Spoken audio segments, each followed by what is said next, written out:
여호와를 경외하는 것이 지식의 근본이거늘 미련한 자는 지혜와 훈계를 멸시하느니라. 네, 우리 앞뒤좌우로 인사하겠습니다. 반갑습니다. 사랑합니다. 어떻게 내 마음, 내 영혼의 통장은 잘 관리하고 있습니까?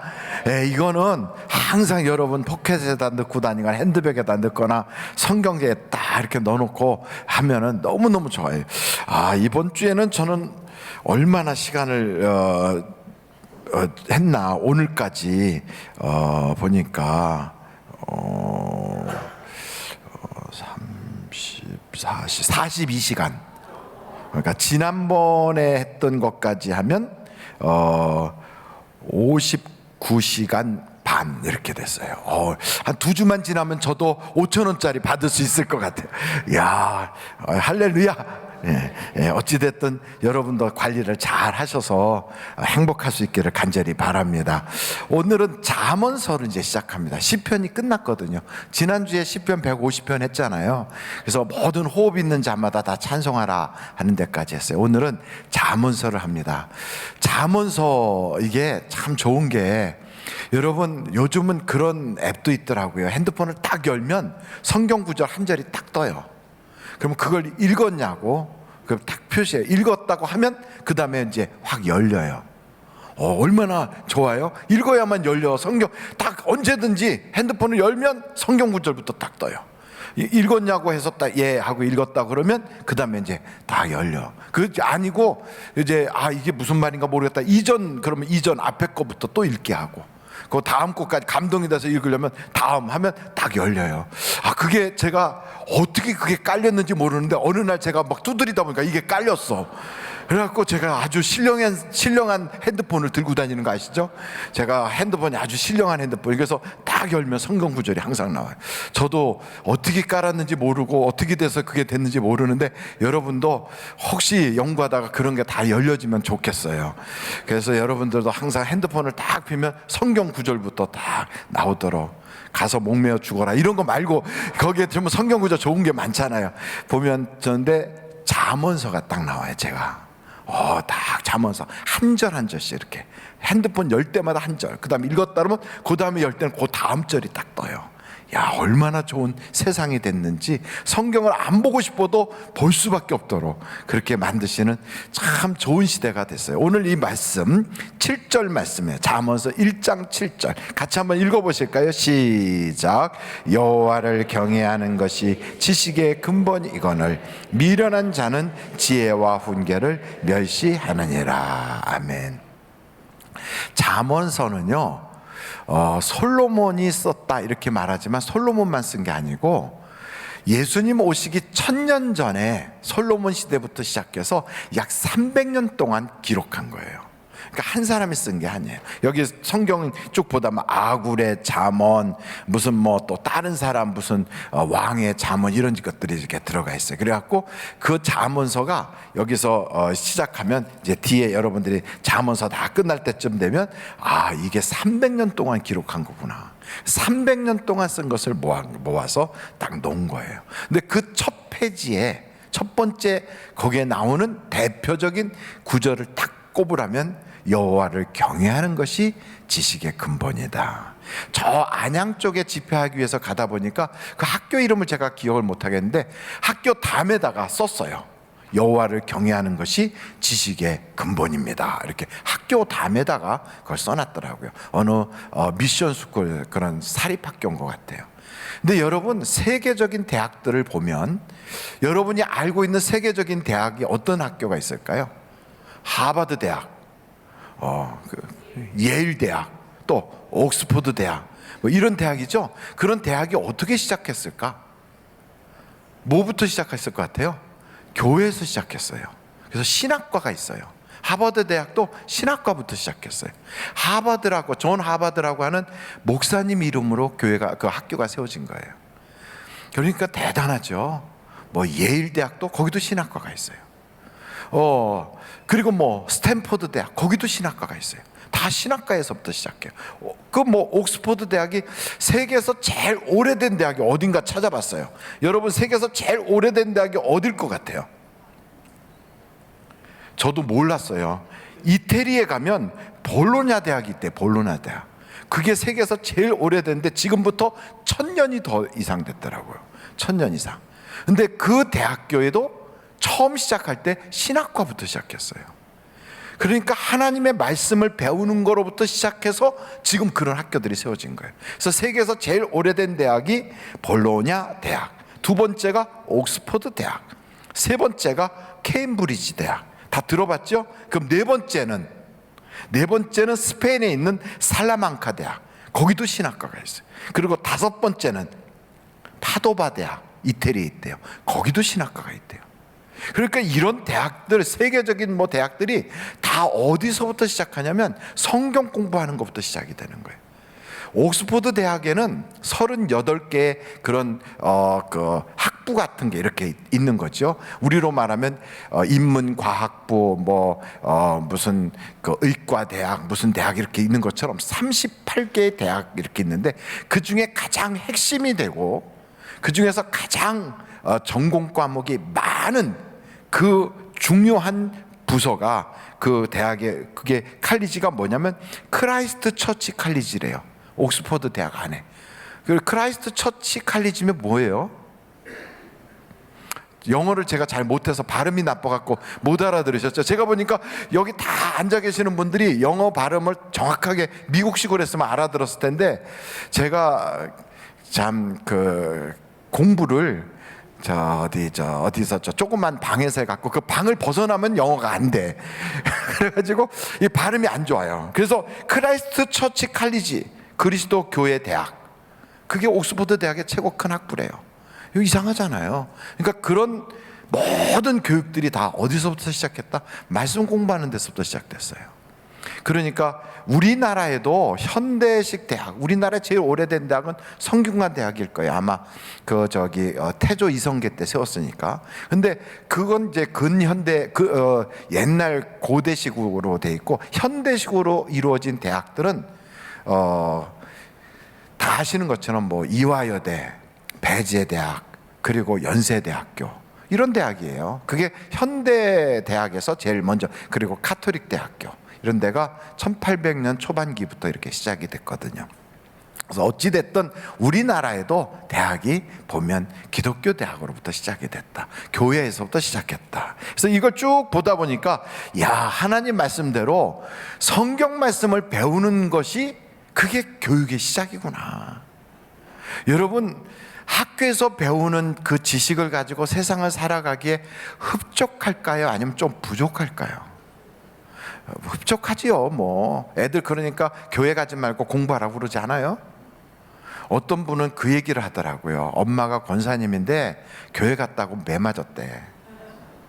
엄마가 권사님인데 왜 주일날 교회 갔냐고. 대학 간 다음에 가도 되는데 학원 가라니까 말 안 들어먹고 교회 가서 시간 낭비했다고 매 맞았대. 엄마가 권사님인데. 옆에 사람한테 그런 권사님은 제대로 된 권사님이냐고 한번 물어보세요. 한번. 이상하잖아요. 그러면 그 아이는 그럴 거예요. 야, 교회 가서 그런 것보다 빨리 학원 가서 공부 많이 해가지고 대학 들어가는 게 중요하다. 왜 그렇게 했을까요? 스펙 쌓고, 그리고 학원이나 학교 다니면 자격증도 받으니까, 의사 자격증, 그 다음에 무슨 기술사 자격증, 이런 거 기사 자격증, 이런 거 다 받잖아요. 그러니까 그런 걸 받기 위해서, 그리고 또 사범대학 같은 데 나와가지고 나중에 임용고시 봐가지고 합격하면 그런 자격증을 다 받잖아요. 그거 받아야 세상 사는데 꼭 필요하니까 그렇기 위해서 학교를 열심히 다닌다. 좋은 학교 가려고 애쓰고. 그건 맞긴 맞아요. 근데 그것만 가지고 인생을 살아갈 수 있느냐고요. 부족하잖아요. 여러분, 그것 가지고 흡족하지 않잖아요. 부족하잖아요.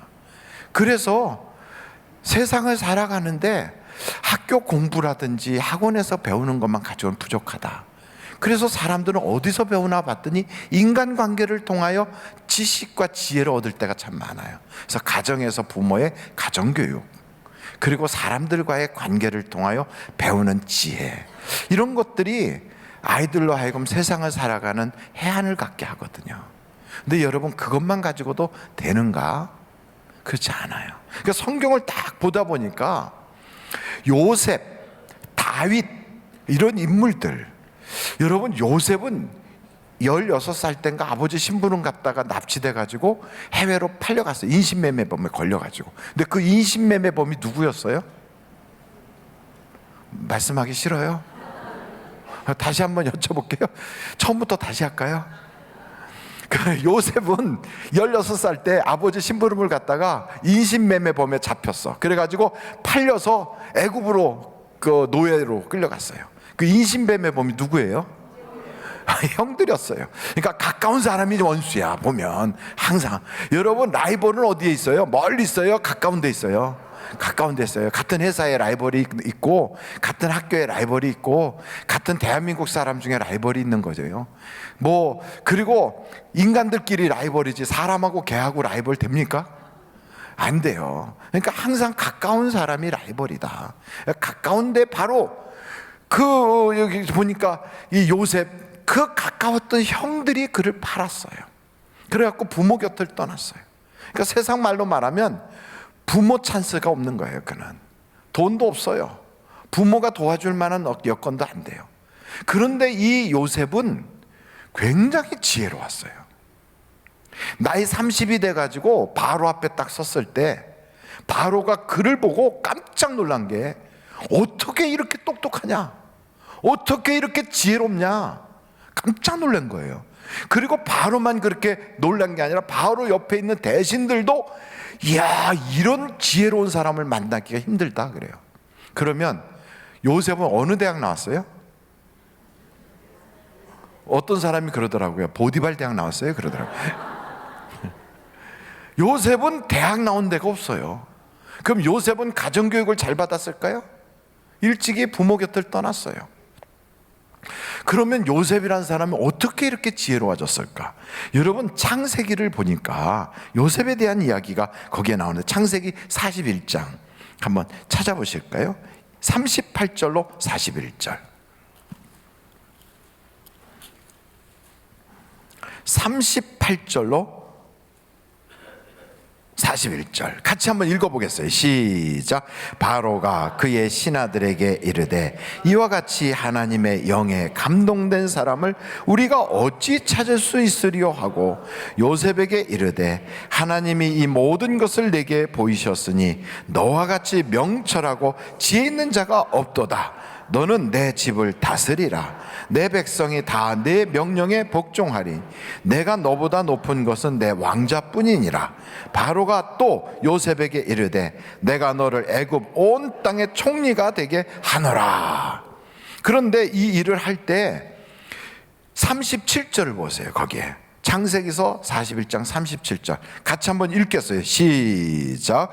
바로와 그의 모든 신하가 이 일을 좋게 여긴지라. 그러니까 바로 혼자서 제정신이 아니라서 이렇게 한 게 아니라 옆에 있는 신하들도 좋다고 동의하는 거예요. 이걸 보면, 이야, 이 요셉은 배울 기회도 없었어요.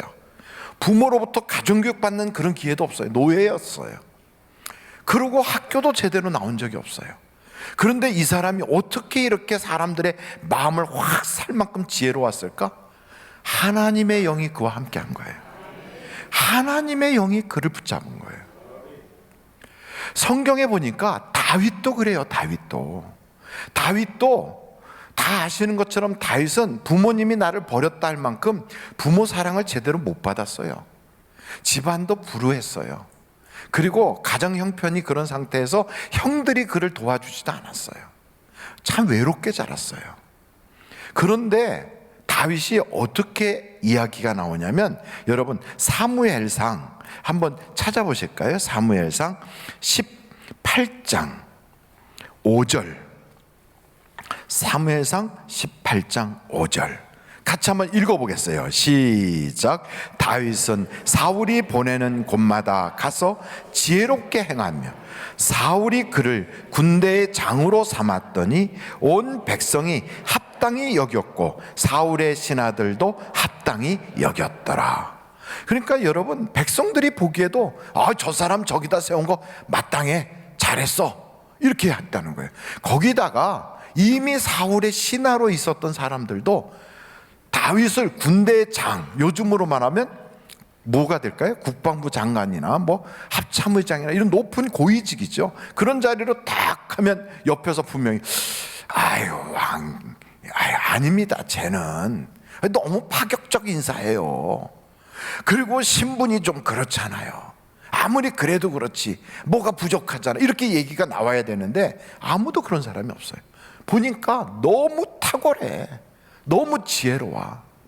경력과 나이를 볼 때는 그 일이 안 맞을 것 같은데 그가 하는 모든 삶을 볼 때 누가 거기다가 반대할 수가 없이 완벽한 거예요. 그러니까 반대자가 없었던 거지. 근데 왜 이렇게 됐는가? 성경 거기에 사무엘상 한번 16장을 보세요. 16장 12절로 13절. 사무엘상 16장 12절로 13절 같이 한번 읽어보겠어요. 시작.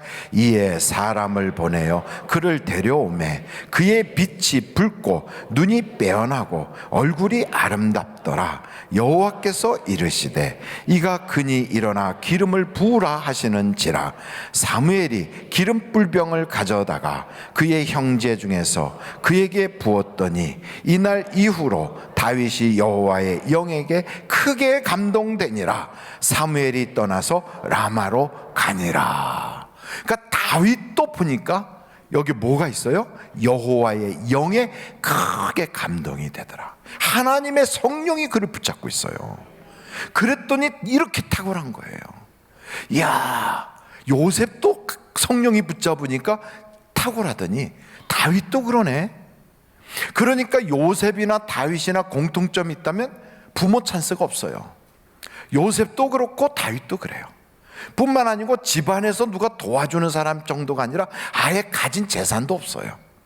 어디서 백을 쓰거나 어디 가서 내가 어디가 고향입니다 이런 얘기 할 수도 없는 사람들이에요. 심지어 한 사람을 더 꼽는다면 다니엘이에요. 다니엘은 포로로 잡혀온 사람이에요. 이스라엘에서 포로가 돼가지고 유다에서 포로가 돼서 저 바벨로니아로 끌려온 포로예요. 포로. 이 사람은 언어도 안 통하고 사실은 이름도 나중에 뺏겨서 이름도 바꿔야 돼요. 벨드사살인가 뭐 이름도 아니 다니엘이 그 이름이 맞나? 한번 같이 찾아봐요. 제가 오락가락할 때는 맞는지 틀리는지 찾아봐야 돼. 다니엘서 1장을 보겠어요. 다니엘서 1장 1절 한번 볼까요? 1절. 유다왕 여호야김이 다스린 지 3년이 되는 해에 바벨론 왕 느부갓네살이 예루살렘에 이르러 성을 에워쌌더니 그래갖고 이때 이제 다니엘이 잡혀가는 거예요. 자 6절 보겠어요. 6절. 그들 가운데는 유다 자손 곧 다니엘과 하나냐와 미사엘과 아사라가 있더니 환관장이 그들의 이름을 고쳐, 그죠? 뭐라고 그래요? 다니엘은 뭐라고? 벨드사살이라 하고, 하나냐는 사다락이라고 하고, 미사엘은 메삭이라 하고, 아사라는 아베느고라 하였더라. 우리도 여러분 일본의 나라를 뺏겼을 때 이름을 바꿨잖아요. 그래서 이름이 다 바뀌었. 저는 어떤 이름으로 그때 안 살아봐서 모르겠는데 아마 오씨가 창씨 개명을 하면 뭐가 됐을지 모르겠어요. 오씨를 창씨 개명 그때 하면 뭐로 바꿨나요? 오무라로 바꿨나? 하여간 뭔지 뭐로 바꿨어. 그러니까 여러분 생각, 성을 바뀌었다니까. 성이 우리나라 사람들이 나라만 뺏긴 게 아니에요. 성을 뺏겼다고. 자기 성이 막 나라의 말도 뺏기지. 나라 말도 뺏겼어요. 성을 뺏기지. 젊은이들은 전쟁터 끌려가지. 젊은 여자들은 정신대로 끌려가지. 그리고 멀쩡하게 집에 있는 가장들이 끌려가고 막 그냥 가서 거기 막 탄광 같은 데서 노동하다가 죽지. 사람 대접을 못 받는 거예요. 이 똑같은 상태가 일제시대 때 우리는 그 일을 당했지만 그래도 일본 사람들은 우리하고 비슷하게 생겼다고 좀 봐줬어. 그런데 바벨로니아 사람들은 이스라엘 사람들을 안 봐줬어요. 어떻게 끌려갔냐면 왕궁에서 일하던 여자는 왕비로부터 모든 여자들을 홀랑 벗겨버려. 옷을 싹 벗겨요. 그래가지고 묶어서 줄줄이 사탕으로 그 사막길을 끌고 가서 저 이라크까지 끌고 간 거예요. 유대로, 저 예루살렘에서부터 이라크. 여러분 이라크 전쟁 봤잖아요. 거기까지 끌고 가는 거예요. 남자들은 어떻게 끌고 가요? 남자들도 홀랑 벗겨요. 그래가지고 낚시로 볼때기를 끼워요, 여기를. 그래가지고 쭉 엮어서 생선 엮듯이 엮어서 끌고 가다가 죽으면 버리고 가는 거예요. 이렇게 끌려가는 거예요. 여러분, 우리는 일본 사람들이 포악하게 우리를 다스렸지만 그만큼 당하지는 않았거든. 그런데 이렇게 끌려간 그 사람 중에 누가 있다고요? 다니엘이 있는 거예요. 그 사람은 다니엘이라고 우리는 불리지만 실제로 거기서 뭐로 불렸냐? 벨드사사를 불렸어요. 얼마나 힘들겠어요. 그런데 누구의 백으로 성장했냐? 아니에요. 다니엘이 그렇게 끌려간 그곳에서 여러분 다니엘서 1장 17절 보세요. 다니엘서 1장 17절 같이 한번, 다니엘서 1장 17절 다 같이 한번 읽어보실까요? 시작. 하나님이 이 네 소년에게 학문을 주시고 모든 서적을 깨닫게 하시고 지혜를 주셨으니 다니엘은 또 모든 환상과 꿈을 깨달아 알더라. 하나님이 주시더라는 거야. 하나님이. 여러분, 하나님이 주시니까 어느 정도로 그가 받았냐면 거기에 20절을 보세요. 20절. 왕이 그들에게 모든 일을 묻는 중에 그 지혜와 총명이 온 나라 박수와 술객보다, 박수 술객은 우리가 표현하는 게 그렇지만 그 나라의 옆에 있는 대신들을 말합니다. 박수무당, 술객, 그러니까 술 먹고 비틀거리는, 이게 아니고 뭔가 술수를 쓰는 마술가들, 이런 사람들까지 해요. 그런데 그런 술객보다 몇 배나, 10배나 나은 줄을 아니라. 왕은요, 사람을 다루는 사람이에요. 백성을 지배하는 사람이에요. 근데 갑자기 왕이 되는 사람은 없거든. 왕가에서 훈련을 받고 다 교육을 받아서 왕이 되잖아요. 왕이 갑자기 되는 경우는 나라를 뒤엎어서 완전히 새로운 왕조가 생기지 않는 한은. 근데 이 느부갓네살은 아버지 때부터 왕이니까 이 사람 그렇게 교육받고 딱 왕이 됐기 때문에 보면 사람을 보는 거예요. 아, 이 아이들은 특별하구나. 그래서 가까이 두는 거예요. 그래서 다니엘도 가까이 두고 사드락 메삭 아벳느고도 가까이 두는 거예요. 다른 사람 같으면 실수하면 팍 쳐서 죽여버리는데, 사람 있죠? 높아지면 뭐가 귀하냐면 사람이 귀하거든. 여러분, 경영자들은 돈보다 더 중요한 게 사람이에요. 사람이 잘 들어오면 회사가 일어나요. 교회도 똑같아요. 사람이 잘하면 교회는 막 성장해요. 근데 사람이 잘못되면 교회가 막 흩어지고 무너져요. 사람이 중요해요. 가정에도 그래요. 여러분, 사람이 들어오는 사람이 잘 들어와야 돼. 며느리가 잘 들어오고 사이가 잘 들어와야 돼. 한번 저를 따라서 해보세요. 며느리가 잘 들어올지어다, 사이가 잘 들어올지어다. 여러분, 들어오는 사람이 잘 들어와야 돼. 그렇게 들어오는 사람이 없는 사람은 애라도 잘 낳아야 돼. 애라도. 모든 민족에 뛰어난 아이가 우리 집에서 태어날지어다. 시작.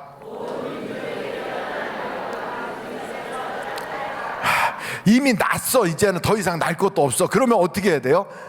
자식 중에서 모든 민족에 뛰어난 아이가 될지어다. 시작. 이야, 이렇게 장황하게 긴 문장도 한 번에 쫙 할 수 있는 건 능력이에요? 아니면 관심이 좋아서 그래요? 어찌됐든 나라의 왕인 느부갓네살은요, 나라가 이렇게 성장해서 중동의 최고의 패권 국가가 된 데는 그는 탁월하게 사람을 보는 눈이 있었던 거예요. 사람을 잘 보는 거예요. 그래서 어떤 사람을 써야 되는지를 알고, 그래서 다른 민족이고 자기가 침략하여 잡아온 백성들 중에서라도 인재라고 여기면 딱 챙기는 거예요. 사람은 보석보다 귀하니까. 여러분, 사람은요 정말 꽃보다 아름다운 거고요, 사람은 어떤 보석보다 귀한 거예요.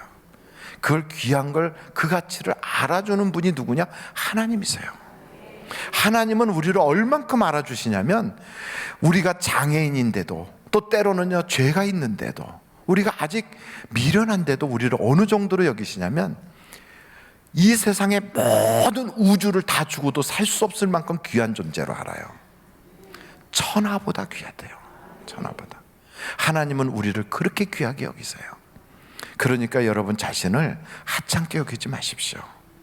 여러분, 마귀는 우리에게 너 땅우가, 너 같은 게, 자꾸 그런 소리를 던져요. 그래서 자학하게 만들고 무너지게 만들고 그냥 별 볼 일 없는 존재인 것처럼 자꾸 여겨요. 돈이 없어서, 세상에 실패해서, 똑똑하지 못해서, 실수가 많아서 막 그러면서 우리를 막 공격해 마귀는 수도 없이. 근데 그때마다 주님은 우리에게 뭐라고 말씀하신 줄 아십니까? 내가 너에게 생명을 줄 만큼 너는 귀해. 예수님이 돌아가셔. 왜? 나 살리려고. 그만큼 내가 귀하다는, 그만큼. 그러니까 여러분, 우리는요 얼마나 귀한지 몰라요. 그래서 어떤 분이 책을 썼어요.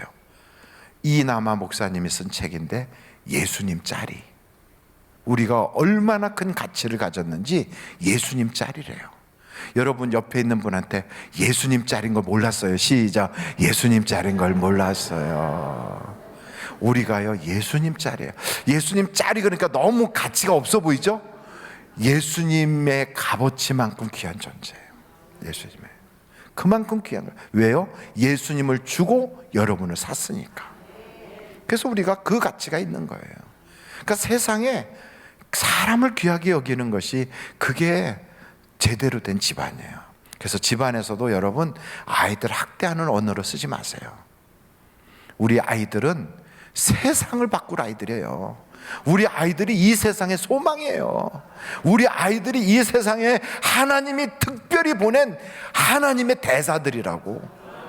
그 아이들이 와서 이 세상을 바꿀 거예요. 이 세상을 좋게 만들 거고, 이 세상에 하나님의 역사를 이룰 아이들이거든. 그러니까 하나님이 보낸 위대한 아이들이잖아요. 그래서 여러분, 그 아이들을 대할 때 막 함부로 하지 말고요, 하나님이 우리 가정을 통하여 세상에 보내주신 너무나도 귀한 천사고 선물이라 귀하게 여겨야 돼. 아이들을 공부 못한다 꽉 나가 죽어라 그냥 막 이러지 말고, 뭐라고 시험 봤는데 몇 점이라고 그러면서 막 시험 성적 가지고 애들을 구박하지 말고. 공부는 못하지만 인격이 괜찮은 아이들도 있어요. 그래요. 공부하는 머리는 안 돼. 그런데 노는 머리는 탁월해. 여러분, 그런데 세상의 돈은 노는 데서 돈이 나와요. 공부해서 성공한 사람보다 노는 걸로 성공하는 사람이 훨씬 더 성공의 가능성이 많아요. 그래서 여러분 집안에 애가 잘 놀거든 위대한 인물이 우리 가정에 출생했다. 그래서 막 높여주세요. 저 깜짝 놀란 게, 어떤 미국 아이가 거기다 글을 썼어요. 한국을 너무너무 가고 싶대. 한국에 그렇게 가고 싶대요. 미국 아이예요. 그래서 왜 가고 싶냐고 그랬더니 거기다 뭐라고 또 답을 했냐면, 한국에 컴퓨터 게임하는 애들이 너무 똑똑한 애들이 많기 때문에 그 아이들을 만나고 싶어서 한국에 가고 싶대요. 이야, 그렇게 한국까지 오고 싶어하는, 그래서 만나고 싶어하는 아이가 여러분 집안에서 지금 컴퓨터 게임하고 있잖아요. 근데 왜 걔를 구박하냐고. 왜? 그 머리를 쓰다듬어 주면서, 이야, 난 너가 그래 위대한 줄 몰랐다. 야, 너 보고 싶어가지고 미국에서부터 오겠다고 그런다. 진짜 세계적인 게이머들이 한국에 다 있다는 거예요. 세계적인 게이머들이. 그래서 한국을 오고 싶대요. 이야, 얼마나 위대한 아이가 지금 우리 집에서 좀 게임하고 있습니까? 자식 공부를 안 하고 이것만 하고.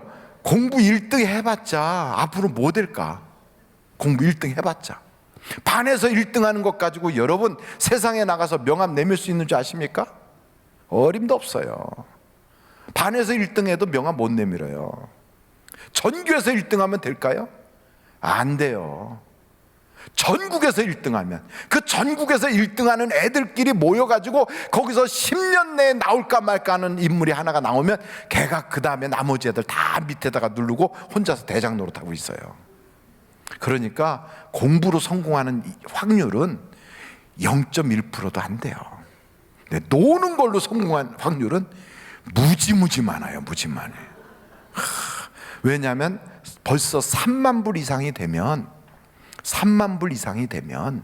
음악, 철학, 문화, 예술, 그리고 놀이, 레크레이션 이쪽이 훨씬 더 시장이 넓어져요. 3만 불 이하일 때는 할 게 없으니까 그때는 공부밖에 없어. 그래서 여러분, 아이가 공부를 잘 못하거든 머리를 쓰다듬어 주고 괜찮아, 튼튼하게만 자라다오, 막 이렇게 해주세요. 한번 따라해봐요. 괜찮아, 튼튼하게만 자라다오. 딱 공부를 했는데 빵점 해갖고 왔어요. 이러지 말고 기적이다. 어떻게 그렇게 다 피해갔냐. 어떻게 하나만 찍어도 하나는 맞을 텐데 어떻게 그렇게 꼴찌라 하면, 이야 너는 위대한 인물이다.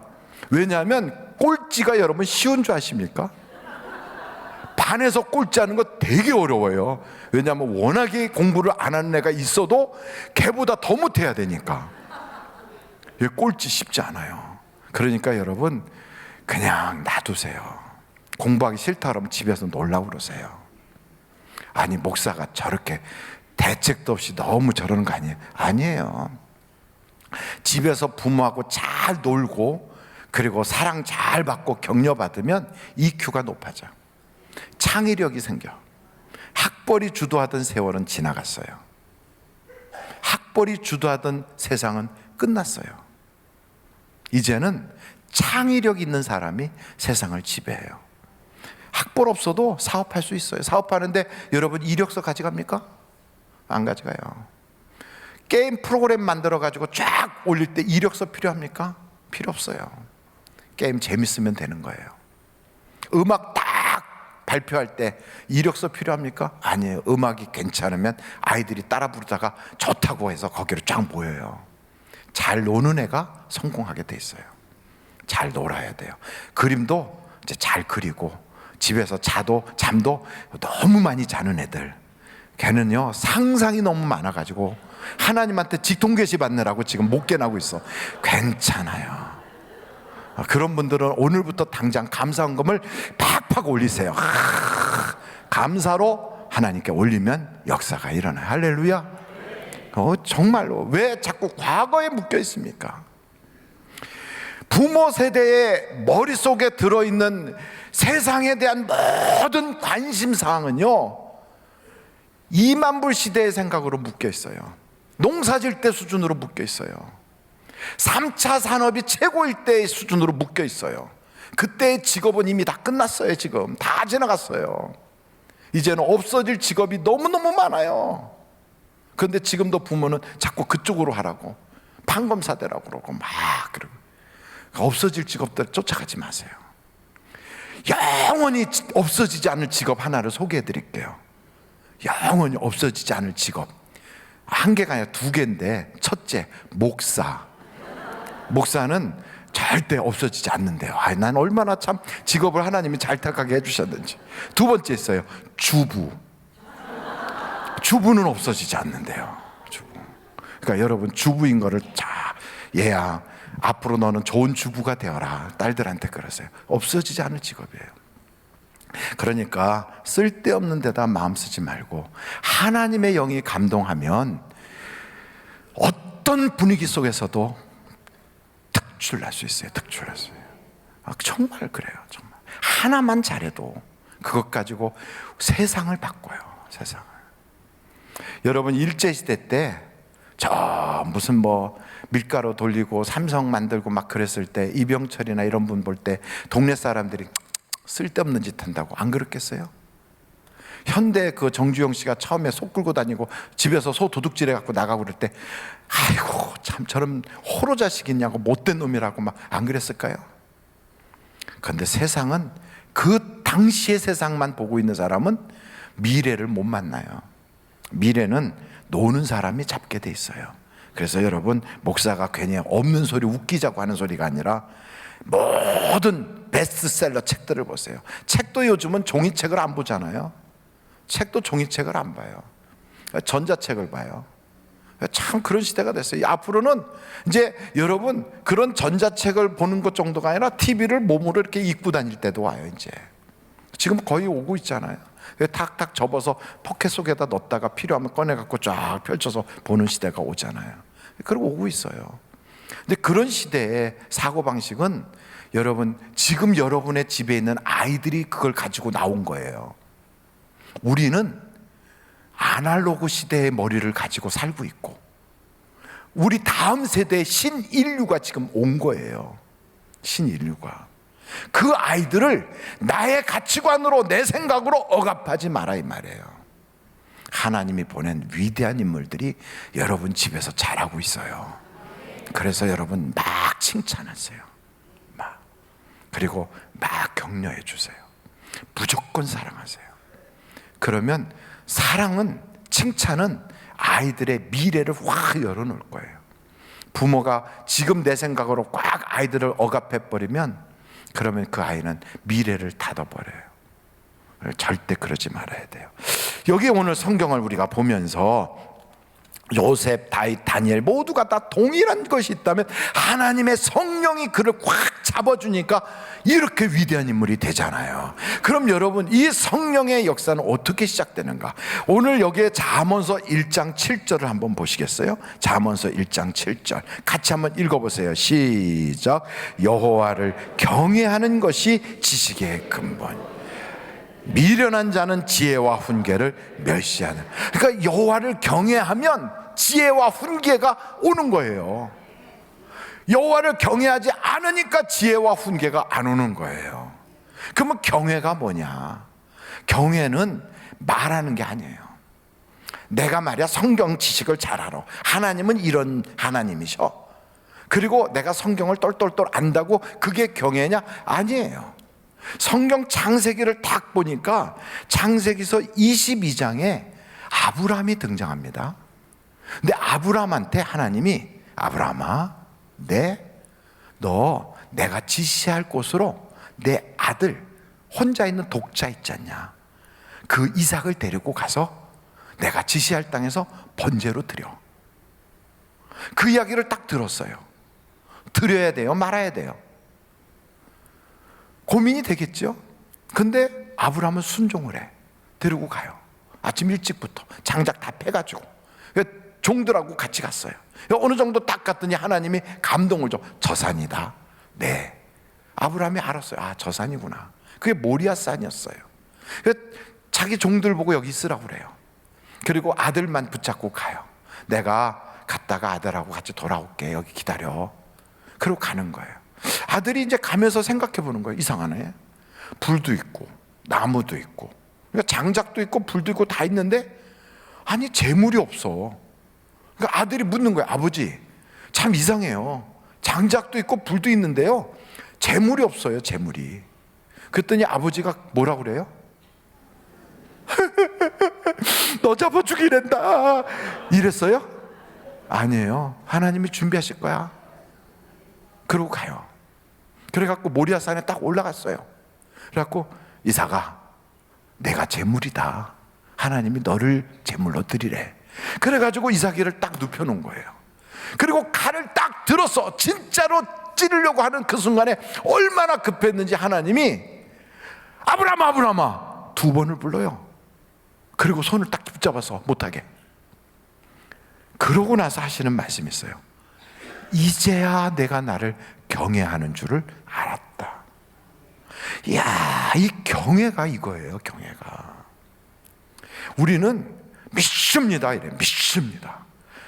너 예수 믿어? 예, 믿습니다. 막 이래요. 근데 그러면 이거 해. 네. 그리고 하다가 어려워. 포기해버려. 안 돼. 에이, 아무도 보는 사람 없으니까 뭐 이러는데 그게 아니라 아무도 보는 사람 없어요. 하나님만이 보고 계세요. 근데 그 순간에 칼을 들어요. 그리고 아들인데 이 아들이 자기 평생 소원이었어. 이 아들이 하나님이 내게 주신 최고의 선물이야. 이걸 찌르는 거예요. 그때 하나님 그래요. 내가 이제야 내가 나를 경외하는 줄을 알았다는 거예요. 알았다. 경외가 그거예요. 즉각 순종. 폼만 잡는 게 아니라 행동으로 옮겨지는 거예요. 믿음은 행위가 따라야 돼. 행위가 없는 믿음은 죽은 믿음이에요. 죽었으면 썩어가고 냄새 나겠죠. 그래서 이게 경외거든요. 근데 이렇게 경외하는 바로 그 사람에게 하나님은 지혜를 주신다는 거예요. 그러니까 요셉도 다윗도 다니엘도 이렇게 경외를 했다는 거예요. 아브람도. 그래서 성경에 보니까 이 경외는 이런 거더라고요. 예수님이 잡혀가는데 오늘 너희들이 나를 다 버리리라 그렇게 얘기를 했어요. 아무도 버리겠다고 안 해요. 아이고 우린 죽는 데까지 갈 거예요. 그런데 어떻게 하는가? 예수님이 가시는데 멀찍이 따라와. 잡혀서 갈 때. 그러다 나중에 결정적인 순간에 이렇게 보다가 다 포기하고 도망가요. 그래서 그들은 경외에 실패를 했어요. 그 다음번에 나중에 예수님 부활하시고 나서 모여서 이제는 예루살렘 떠나지 말고 기도해라 하니까 그제서야 그들이 말씀에 순종해서 끝까지 기도하다가 오순절날 성령을 받아요. 경외에 처음은 실패했다가 두 번째는 성공을 해요. 그러고 났더니 성령이 오시더라 이 말이에요. 보세요. 시편에 보면 경외하는 자에게 하나님이 어떤 혜택을 주시는가. 시편 25편 12절. 시편 25편 12절. 같이 한번 시편 25편 12절. 시편 25편 12절. 시편 25편 12절. 시편 25편 12절. 아 이제 나왔어요. 다 같이 읽겠어요. 시작. 여호와를 경외하는 자 누구냐? 그가 택할 길을 그에게 가르치시리로다. 이게 무슨 말이냐면 여호와를 경외하면 앞으로 어떤 곳으로 가야 되는지 무엇을 해야 되는지 하나님이 알게 해준다는 거예요. 여러분 사업을 하려고 할 때 누구와 함께 해야 될지, 내가 누구와 결혼해야 될지, 어디로 향해야 될지, 요 길을 내가 갈 길을 경외하는 자에게는 하나님이 알려주신다는 거예요. 두 번째 거기 계속해서 보겠어요. 14절이에요. 시편 25편 15절 14절 예, 아니 14절 시편 예, 거기에 다 같이 한번 읽겠어요. 시작. 여호와의 친밀하심이 그를 경외하는 자들에게 있으며 그의 언약을 그들에게 보이시리로다. 하나님을 경외하면 하나님이 어떻게 한다고요? 친밀해. 그러니까 하나님하고 친해지고 싶으면 하나님을 경외하라고요. 친해지고 싶으면. 또 한 곳 시편 34편 7절. 시편 34편 7절. 시편 34. 나왔어. 오늘 굉장히 빨리 나왔어. 다 같이 읽겠어요. 시작. 여호와의 천사가 주를 경외하는 자를 둘러 진치고 그들을 건지시는도다. 하나님을 경외하면 이번엔 천사를 동원해요. 그래서 그 천사들로 그를 이렇게 지켜줘요. 천사들로. 그래서 여러분 인생을 살면서 천사 찬스를 받는 거예요. 천사가 지켜주는 사람이에요. 누가? 경외하면. 또 하나 시편 34편 9절. 시편 34편 9절. 예. 다 같이 한번 읽어보겠어요. 시작. 너희 성도들아 여호와를 경외하라. 그를 경외하는 자에게는 뭐가 없다? 부족함이 없다. 부족함이. 이야, 그래서 여러분 지식의 근본이라는 건 모든 학교가 다 거기서부터 시작했어요. 세상에 배우지 않았어도 하나님의 성령이 내게 확 임재하면 하나님이 그를 존귀케 해요. 근데 이걸 하려면 어떻게 되냐? 경외해야 돼요. 경외하면 어떤 일이 있다? 딱 성경을 보니까 갈 길을 알려주세요. 그분이 친밀하게 나 얘하고 친해, 옆에 와서 도와주세요. 천사를 보내서 그를 지키시고 건져주세요. 그리고 부족함이 없게 하세요. 이 정도면 됐지 뭐 더 바랄 게 있어요? 그러니까 여러분 잠언서를 딱 보니까 하나님을 경외해야 되겠구나. 이 경외가 내 인생의 살 길이라는 걸 꼭 기억하셔서 여러분, 우리 하늘비전교회는 이번에 연말 연시가 경외를 실행하는 그런 이번 연말 연시가 되시기를 주님의 이름으로 축원합니다.